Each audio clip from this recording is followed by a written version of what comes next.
for you.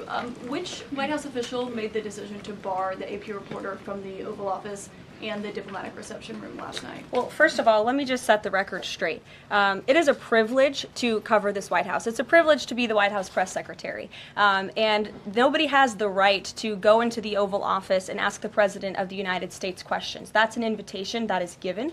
And there are hundreds of outlets on this campus, many of you in this room who don't have the privilege of being part of that pool every single day and getting to ask the President questions. We reserve the right to decide who gets to go into the Oval Office, and you all have credentials to be here, including the Associated Press, who is in this briefing room today. But isn't it retaliatory in nature is the argument, because the reason that the AP was barred, which they said was because they're not using the phrase Gulf of America, they're using Gulf of Mexico in line with their standards.